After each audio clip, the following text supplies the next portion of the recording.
Hello, everybody. Welcome back to Titletown Tonight. This is episode 11, It is. and this week is special because we're playing each other in fantasy football. It is. It's a remarkable week for football. We got Aaron Rodgers versus playing the Green Packers. Bay Packers. It would have been better if it was at Lambeau, but that's besides the point. And we're facing each other in fantasy football. And I beat Dad last week. Sorry, Dad. Sorry. Hey, Nico Collins. You'll bounce back. Buns. You'll bounce back, Dad. Don't worry about it.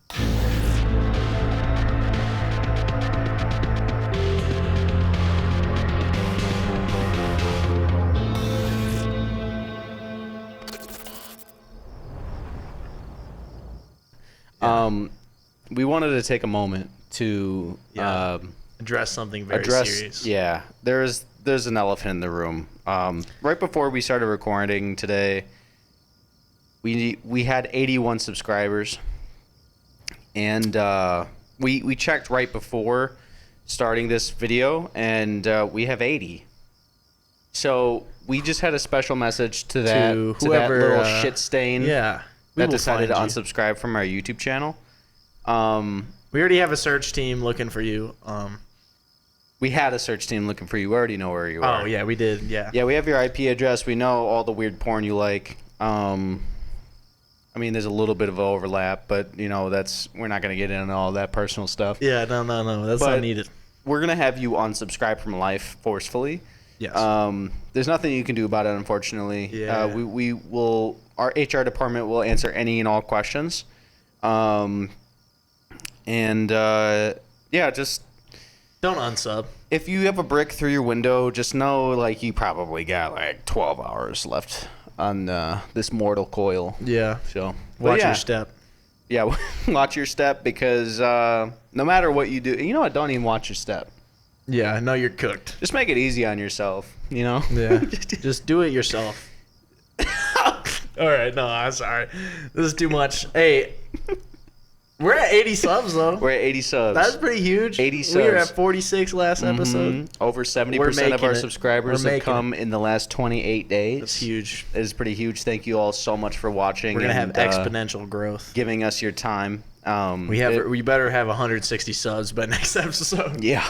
And the next one will be 320. Yes. The next one was 640. Mm-hmm. Exponentially grow. Yep. That's how YouTube channels work, right? I think so. Yeah, okay. Just ask me so beef. Why don't people do this more often? I don't know why no one has decided to start a YouTube channel in efforts to make money.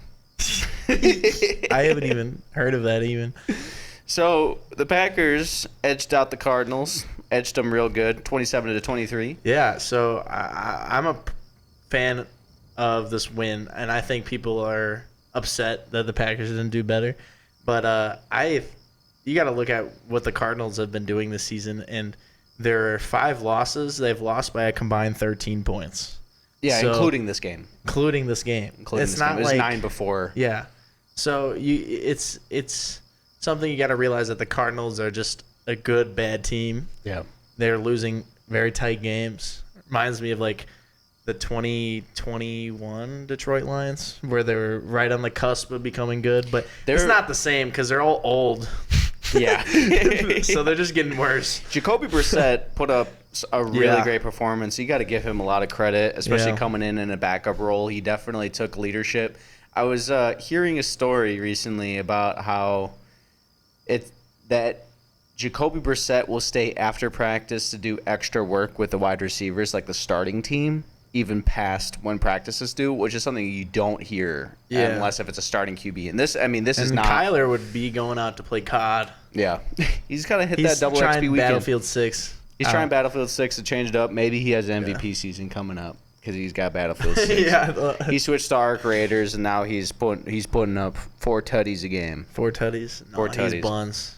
But yeah, the Cardinals did good. I had Trey McBride in my lineup, so he had 2 touchdowns as a tight end. Scored 29 points. That's pretty huge. Huge. But it was a good game overall. I liked the run game. It was pretty solid. 55 yards and 2 tutties. Yeah, even though Josh Jacobs was clearly at a snap limit. I think he only had 13 attempts carrying.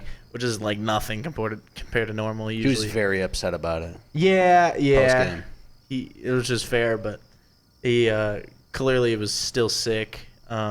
another obviously flu game. calf issue as well. Issues. So it's a fair to give him a snap limit, but very proud of him because I also had him on fantasy. Yeah. So 4 touchdowns scoring on my fantasy team that game with 2 players was nice. But while that game was going on, we'll get more into the Packer game. I was watching the Broncos game because I have Bo Nix on my fantasy. That's crazy. Yeah, that game was absolutely insane. It was so crazy to watch. Both of them at the same time. I was trying to give all my attention to the Packer game, obviously, but it's really hard when you see a 33-point fourth quarter come from the fucking Broncos. What did you think about Sean Payton's comments after the game?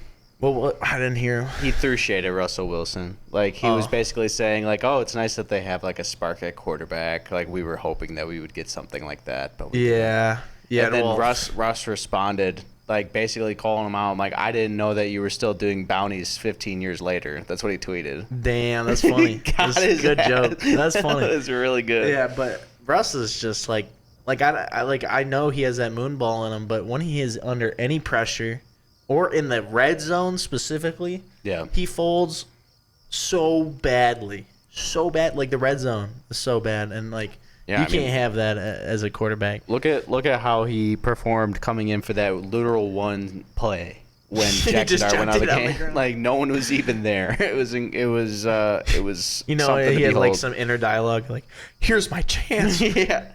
Dude, God wants me to throw it at the ground right now.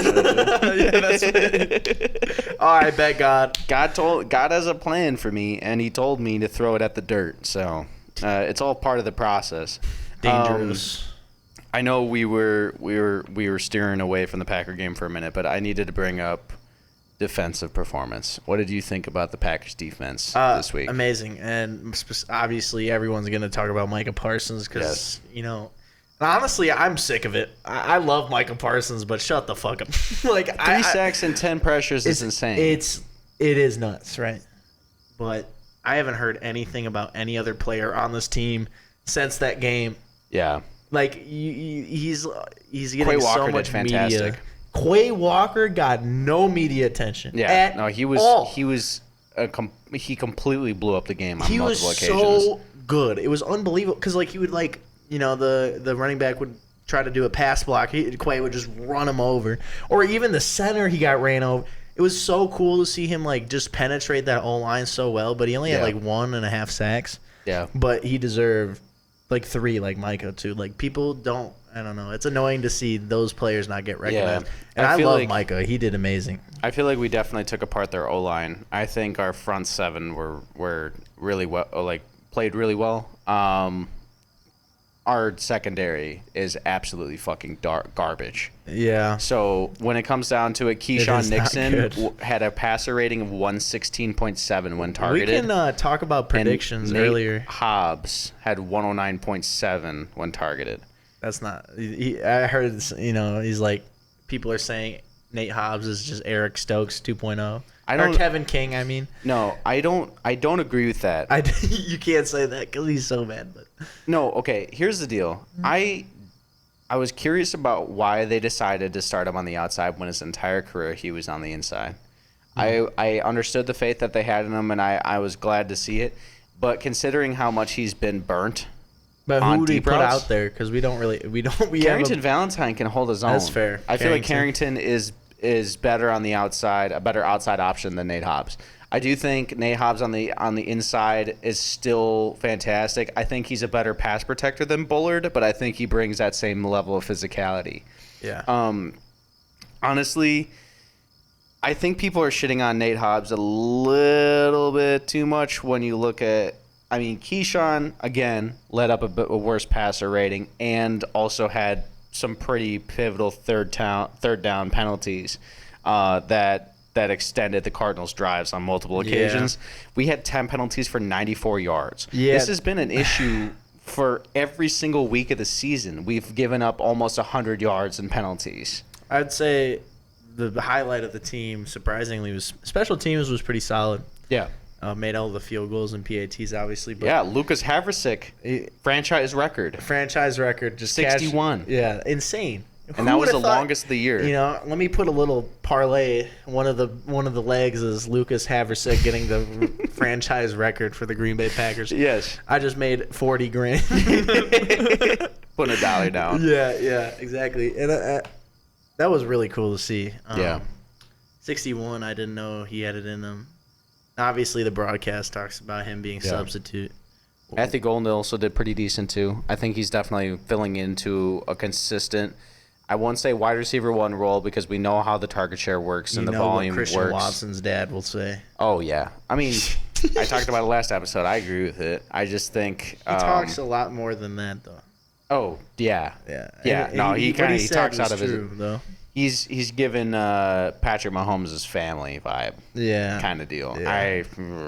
It's like, I get it. You have opinions, but you're tarnishing your son's name by fucking opening your yapper. Yeah, just reel it in a bit. Man, Jackson Mahomes, where has he been? Thank God, nowhere on TV or anywhere I know. Yeah, I think he got bail, but he was in jail for a while. Was that? Did he talk to minors or something? No, he just figure, he might as well. Honestly, statistically, it's a roll of the dice at this point. It's just essay, and it was caught on camera and everything, and it was a bad look. Yeah, it's just like I look at somebody like that, I'm like, I understand that you're clearly one of the most hated people in the NFL community, but at the same time, it also comes with a level of like cockiness. Oh, my brother is Patrick Mahomes, so I can kind of do whatever the fuck I want. No, that's exactly what it is. That's shit. I mean, how is Patrick Mahomes more humble than you are? You fucking twat. Yeah, you have accomplished nothing, and you're using his fame. And usually I give those people the benefit of the doubt because the media likes to spread negativeness. Yeah, they want to go on the gravy train. But he's genuinely just an asshole. Same with Patrick Mahomes' dad with the 5 DUIs or something. Dude's going for a world record. Yeah. Insanity. Yeah. But yeah, I guess to wrap it up, I think although conservative play calling for the majority of the game was pretty evident, going for it on the 4th down was a really great, refreshing Great call, but again, I think that was Jordan Love's doing. He definitely did go over there and help convince Matt LaFleur. Because it was clear that the kicking team was going out, and then all of a sudden you see the offense go out. Yeah. I think that's a really great sign from your quarterback. Also, I think it's just time to let him throw it deeper more often. Like, he's getting enough protection. Sure, it's risky, and maybe we don't need to do it all the time. But clearly your offense is just... Every time we win, we score 27 points. I know we can do better than that. I feel like allowing Jordan Love to call more his own improvised audibles would kind of appease both parties, because I went into this a few episodes ago, but it's quite evident that Matt LaFleur is playing his cards close to his chest so that at the end of the season he can kind of pull all the tricks out of his bag. Just so you can't have any pattern recognition from other teams when you're looking on tape. It is.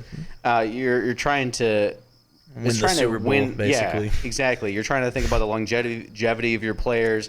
And like I said, just try to keep as much tape off. Speaking of longevity, what do you think about Jordan Love just getting laid out as a runner? Scary. He fumbled too, and he grabbed the fumble. I mean. He's gonna run anyway. No, it was hilarious because the next play he learned his lesson so fast. He just slid like Neo, just right under Buda Baker. Yeah, I mean he's got to still continue to use his legs. I'm sure he's not gonna. He's probably gonna go down a little bit sooner. But I really hope that he continues to use his legs. Adds a huge layer to this offense. I think is very underrated because now that obviously the defense have to scheme for this possible. He's got Danny Dimes speed, maybe a little bit more. Danny Dimes is really fast. He's fast, but Jay Love's he's got those meaty ass legs. He got wheels. When he's got the pickup speed, he's gone. Yeah, he's zooming. Yeah. By the way, Daniel Jones, proud of him, man. 6-1. 6-1 is pretty. Yeah, that's obvious. I feel like for pretty much everyone that watches football, that's the most surprising team this year. Yeah. I mean. Really cool to see because Jonathan Taylor fans, we love Wisconsin. So I'm interested to see how it plays out over the next few years because I could see the Colts keeping Anthony Richardson through his rookie contract to see if they can get anything out of him because, I mean, it's all about that developmental aspect, and he's definitely a project. I think what the Seahawks are doing with Milroe is quite similar to how I think the Colts should have just handled Richardson right off the bat. Yeah. Because both are very physical phenoms. They rely on speed and arm strength. They don't have great decision making when it comes to the throws that they make. But I think if they sit behind somebody that's, doesn't have all of those abilities and needs to move an offense without them, that will kind of lead to a lot of better habits. I think another thing that helps with Daniel Jones is that Jonathan Taylor has 3 hat tricks this season. Yeah. Which is just nasty. It kind of pisses me off because I don't remember if it was last year I had Jonathan Taylor and he was not that good. He was really bad. And he got injured too, right? Yeah, I was very upset. Yeah. It's sitting up top the NFC alongside, the Colts and the AFC is quite a weird. I hate that tie. The tie makes it feel off, It makes it feel like a special season, though. Feels like a special season. Yeah. Because we're gonna look back and however this season ends up, and we're gonna talk about that 40-40 tie against the Dallas Cowboys. I always wonder how if any teams with a tie have ever won the Super Bowl. Probably not. That's a good thing to look up. Didn't the Packers tie in 2011? No? 10-6. I don't know. I don't think the Packers have any ties in any of their Super Bowl wins. I'm gonna look it up though.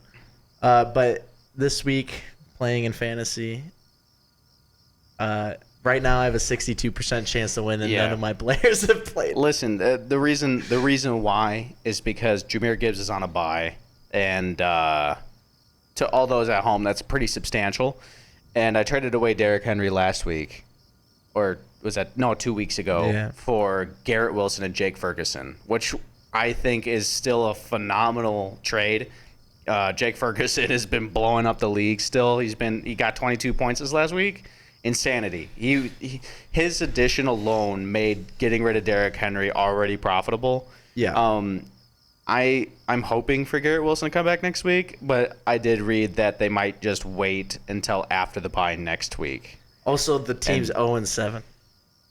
They're already out of the playoffs. How is it possible that the New York Jets have a worse record than the Titans do? I don't know how the Titans won that game. I don't know.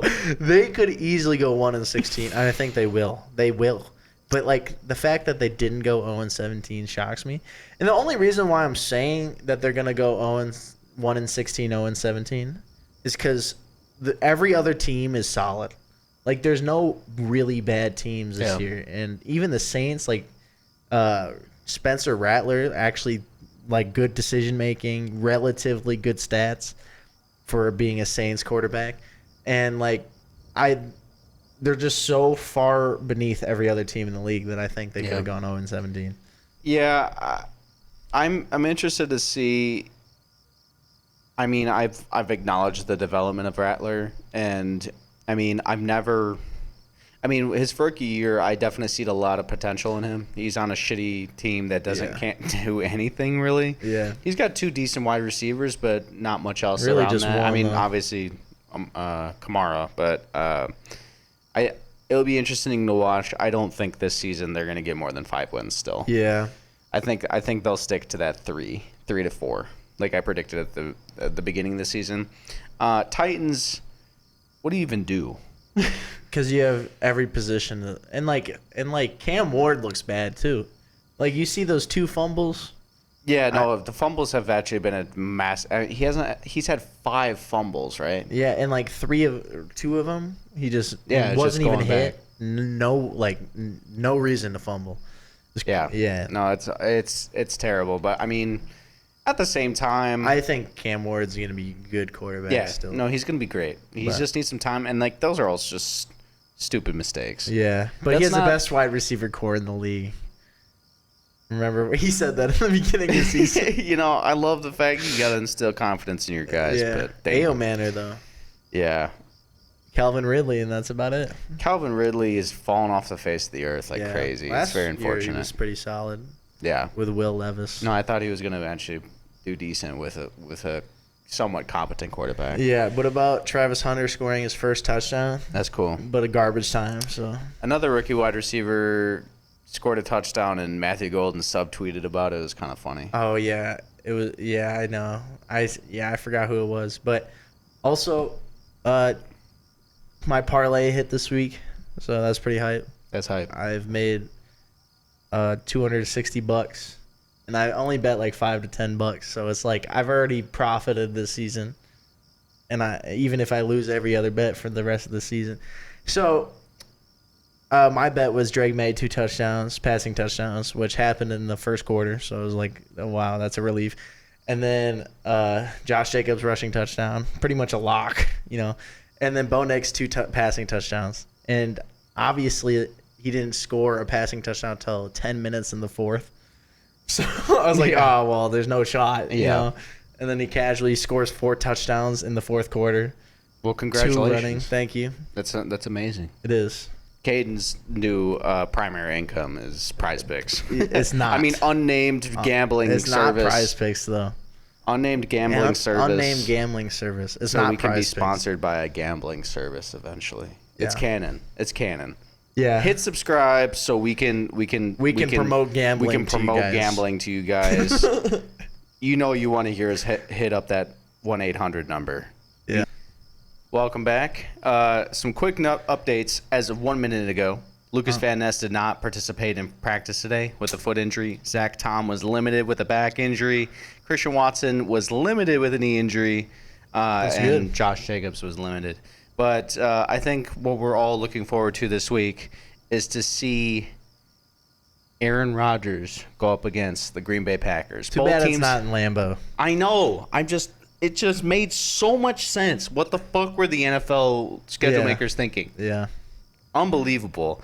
But Aaron Rodgers obviously spent 18 seasons with the Green Bay Packers, putting up GOAT status. Yeah. GOAT status. And his team this year still putting up fat fucking stacks. Yeah. Fat fucking stacks. He still, he has 2 4-touchdown games this season. No one saw that coming in the first 7 games. He's been phenomenal. Very pinpoint. I mean, especially he had 1 bad interceptions against the Bengals, and the other interception was completely DK's fault. You got to catch that ball, but pinpoint. That clutch throw to the end of the game to Freiermuth, that was just beautiful. Art in motion. And then he got tackled by his own line.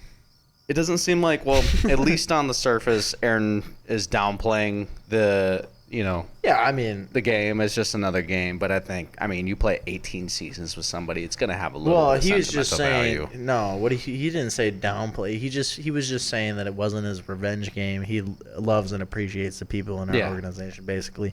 Because the media is trying to portray it as a revenge game. But he said he's very excited to play Green Bay, though. That's awesome. All right, that's got to be so trippy. Yeah. That's got to be so trippy. But if he wins, Aaron Rodgers has beat every team in the league. But if the Green Bay Packers win, it will be the first time the Packers win in Pittsburgh since 1970. Yeah. Which is, I didn't know that. Yeah. 55 years since think about how often we Pittsburgh. played Pittsburgh, though. Exactly. But still, 1970 is pretty significant. Yeah. We had to switch up our jerseys because the Steelers are wearing their bum-ass wannabe Bumblebee Now we're jerseys. All white. Yep, winter warning is coming back. Cold. I'm very excited. Oh, yeah. I'm very excited. Don't we have a jersey coming out, too, this week? I thought so. I haven't seen any updates. It's going to be revealed before the game or something. I don't know. That would be pretty cool. But I haven't seen anything about that. Calvin Austin seems to be – there's some optimism that he's going to be coming back from injury. This primetime game, I guess just, what do you want out of this game? A shootout. That would be fire. Oh my god. 43-40 win. Yeah, I dropped the Steelers defense this week. I didn't drop them. I put them on my bench because I believe in so. In preparation. Just because I think that the Green Bay offense will do well because the DBs are too slow. Yeah. Or geezers, like I was saying.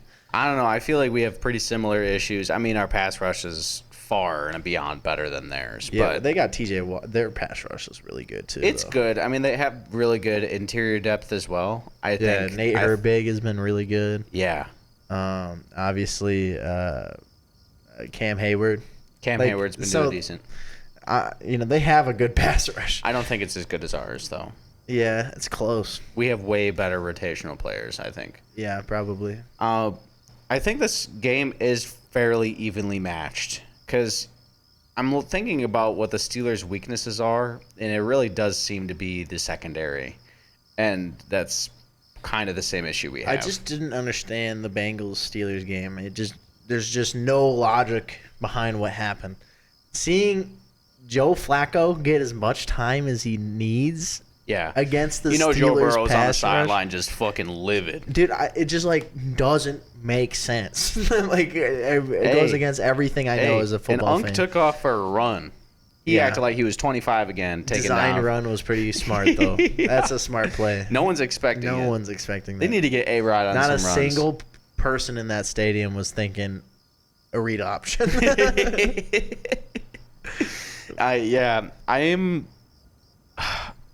I know I told you this before the podcast and it stressed you out, but the last thing I'd ever want to see is for some reason Micah Parsons just coming in and just destroying Aaron Rodgers. Why even? You're putting it into the universe, as Dad would say. Just shut up. It was already in the universe when it came into my mind. No, you put it in there when you say the words. I didn't create it. It already existed. It just floated into my little brain hole. No, that would actually be catastrophic. I'd be so upset. That would be very sad. But I mean, he's had great protection over the last few weeks. I think how long? I mean, Myles Garrett had barely any pressures, no tackles for loss, no sacks. He was double teamed the most out of any games he's had this season. Yeah. So, I mean, we'll see. I'm sure Micah Parsons will be the one that's doubled, and Rashawn will go easy on. It's going to be a very exciting game, though. Yeah, I think I was reading some quotes from the players during their press conferences, and Keyshawn was the only one really talking shit.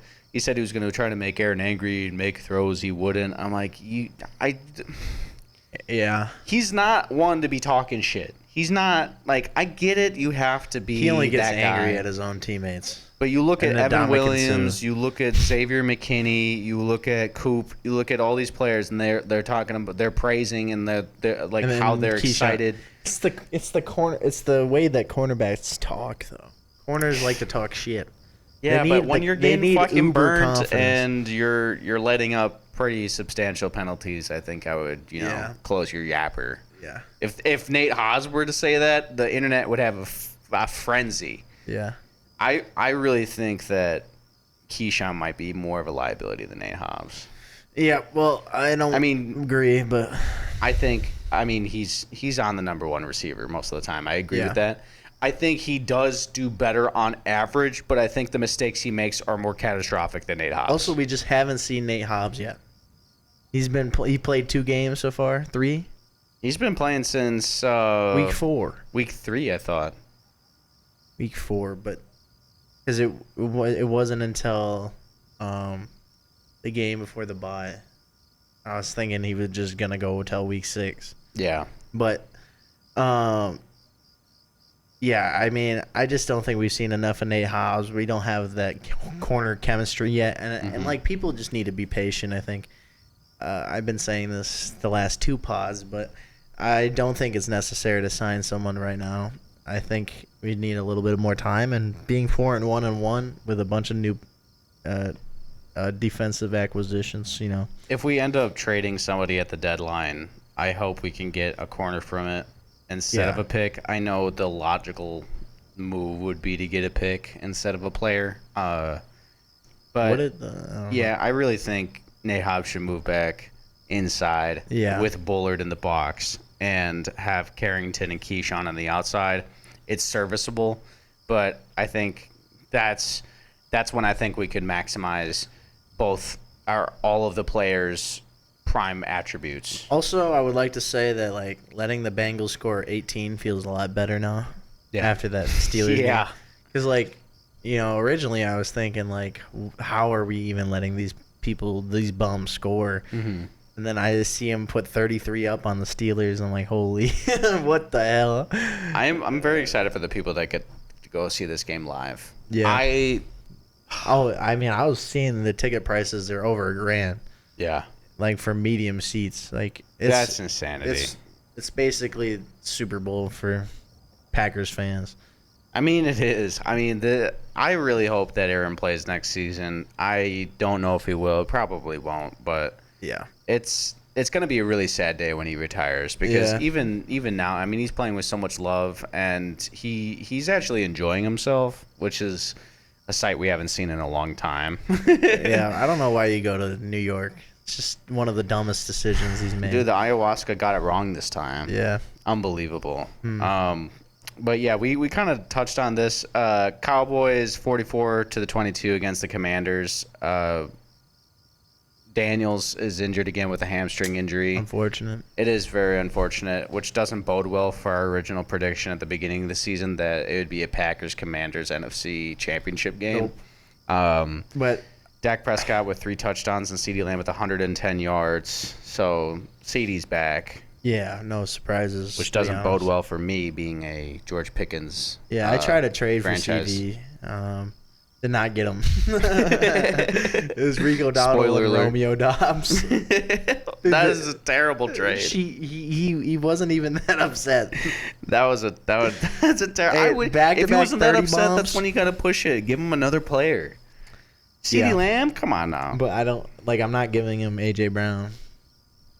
I'm not giving him Justin Jefferson. I would have given AJ Brown for CeeDee Lamb. Are you kidding me? Yeah, but it would be Rico Dowdle, Romeo Dobbs, and no, it's not. This is why you're 3-4, Christian. Caden, you're unbelievable. You need to realize how valuable slots are. You know, this is why you're 3-4. You don't have a running back. This is why I wouldn't have receivers. This guy's unbelievable. No, you need to know how valuable depth is, and now you don't have two. You have no running backs. Yeah, but it's just wait till the end of the week, Bucko. Christian, both of his running backs are projected 7 points. All right, let's get into this. So bad. I have a trade brewing, and I'm hoping for the best. He hasn't told me yet. Kyle Monangai. Don't even know how to pronounce his name.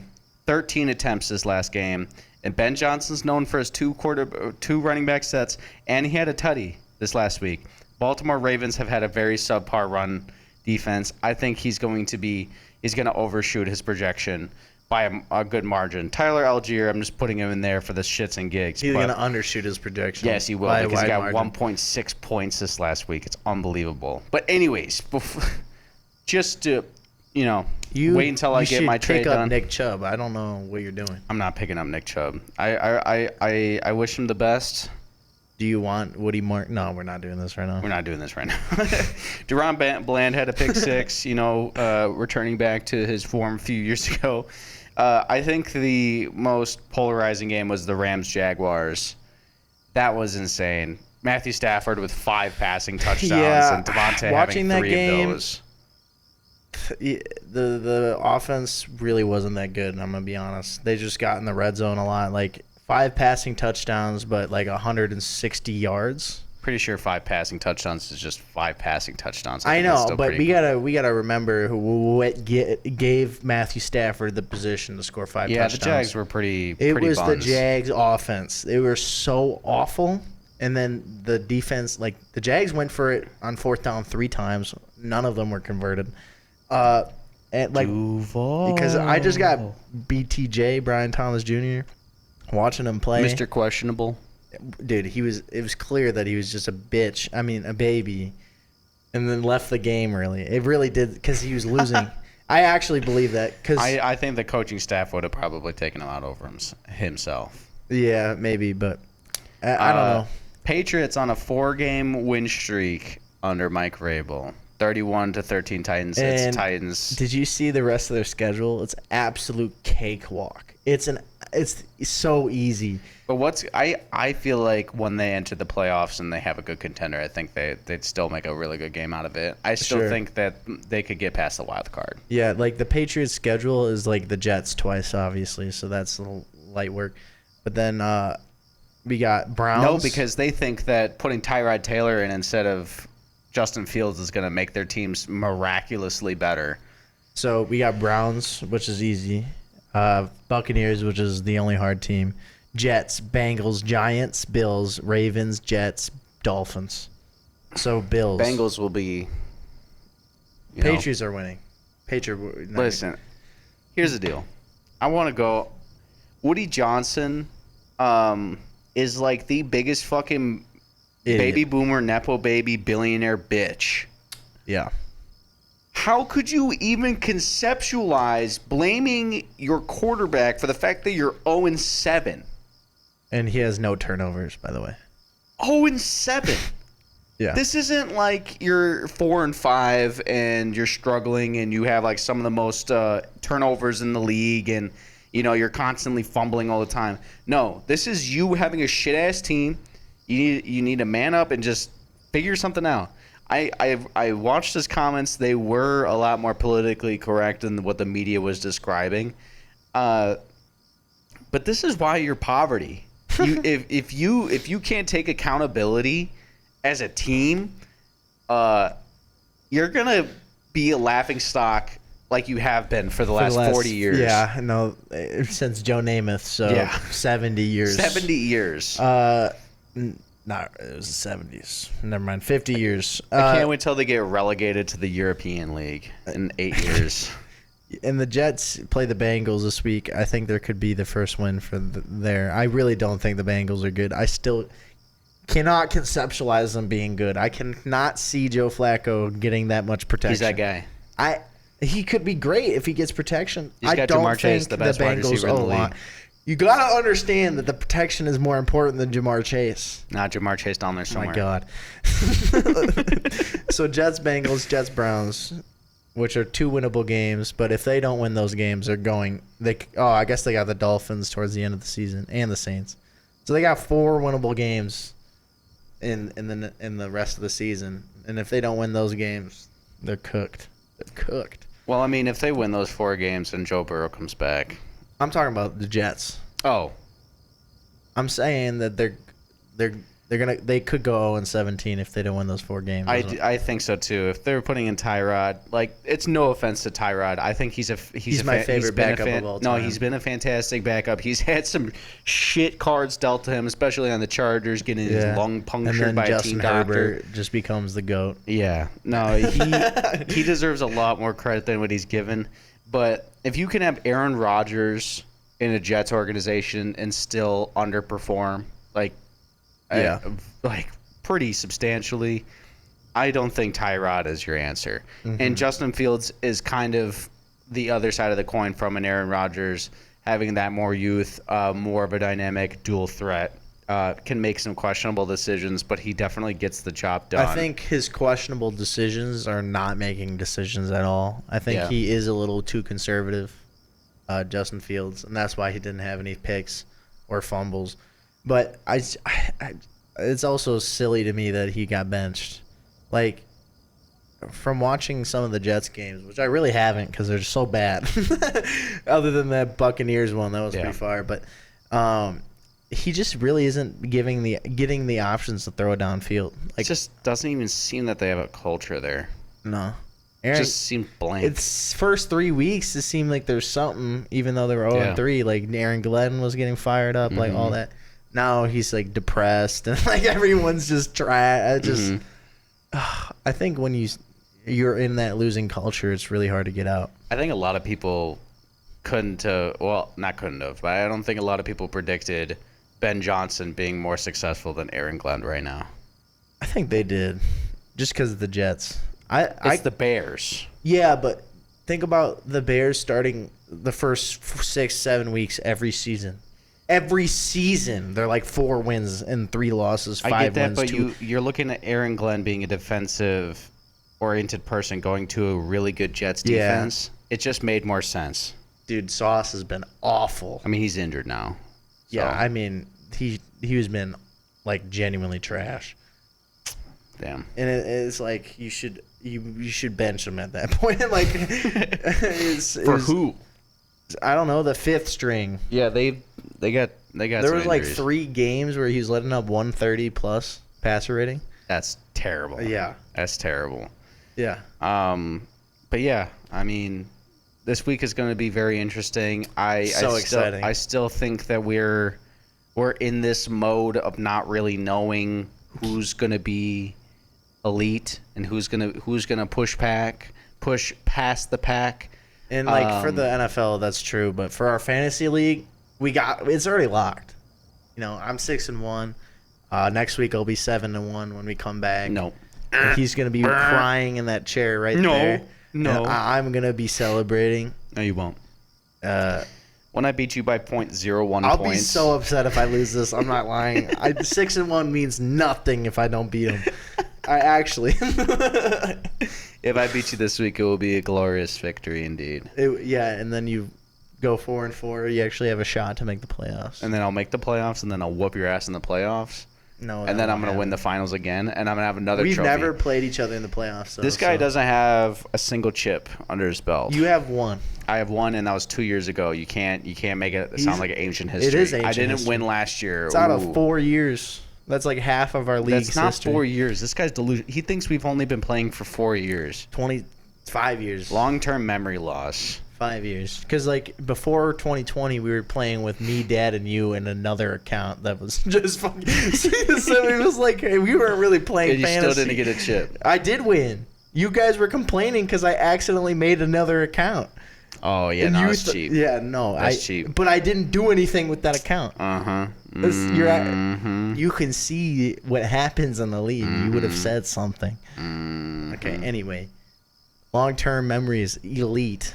Long-term memory Because you didn't even remember that shit. Womp womp. So, we don't, It's only been 5 years. It's only been 5 years of actually playing fantasy football. Yeah, but I'm better statistically, so. No, you're not. Our win-loss ratio would be so wildly different. Anyways. He was thank you all so much. 3-11 last year. Just got to remind everybody. That's not true. 4-10. 4-10.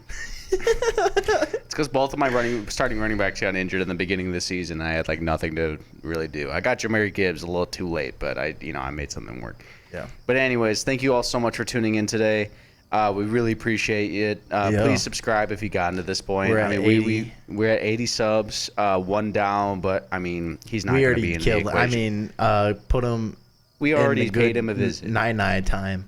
A little 9. Okay, this guy is. We made him honk shoe. If you don't want to honk shoe, don't unsubscribe. If you don't want to honk shoe against your will, subscribe. All right, have a good rest of your day, y'all. Okay. Bye.